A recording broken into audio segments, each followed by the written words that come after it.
আমরা জীবনে অনেক ভুল করে থাকি এবং করার পর আফসোস করি যে যদি এটা না করতাম তাহলে হয়তো অনেক ভালো হতো, এবং আফসোস করি এবং সেটা ছাড়তে চাই, কিন্তু ছাড়তে পারি না, কারণ সেটা যে আমাদের অভ্যাসে পরিণত হয়ে গেছে।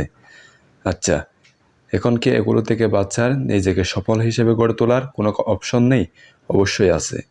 আজকে আমি আপনাদের সফল ব্যক্তিদের বাছাই করা এমন 5টি হ্যাবিট সম্পর্কে বলবো, যেগুলো যদি আপনি নিজের মধ্যে আনতে পারেন তাহলে আপনি সাকসেস। তো চলুন দেখা যাক হ্যাবিটসগুলো কি। নাম্বার 1, প্রতিদিন 10 মিনিট মেডিটেশন করা। কেন করবেন? কারণ এটি আপনার মানসিক চাপ কমায়, ফোকাস বাড়ায় এবং আবেগ নিয়ন্ত্রণে সাহায্য করে। কীভাবে করবেন? সকালে উঠে চোখ বন্ধ করে শ্বাস প্রশ্বাসের দিকে মনোযোগ দিন এবং এটি টানা 10 মিনিট পর্যন্ত করতে থাকুন। 2 নাম্বার, সকালে প্রথম 1 ঘন্টা ফোন বা সোশ্যাল মিডিয়া থেকে দূরে থাকুন। কেন করবেন? কারণ এটি আপনার প্রোডাক্টিভিটি এবং মানসিক স্বচ্ছতা বাড়াবে। কীভাবে করবেন? আপনার ফোনটি বিছানা থেকে দূরে রেখে দিন। পরবর্তীতে বই পড়ুন, জার্নাল লিখুন বা হাঁটুন। দেখবেন আপনার প্রোডাক্টিভিটি অনেক বৃদ্ধি পেয়েছে।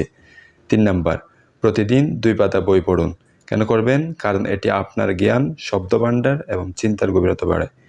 কীভাবে করবেন? ছোটো একটি লক্ষ্য রাখুন, হতে পারে দিনে মাত্র 2 পাতা। সময় পেলে আরও পড়বেন, কিন্তু এটি আপনার জ্ঞান এবং চিন্তার গভীরতা অনেক গুণ বাড়িয়ে দেয়। 4 নাম্বার, না বলার অভ্যাস করুন। কেন করবেন? কারণ এটি আপনার সময় এবং শক্তি বাঁচাবে। অপ্রয়োজন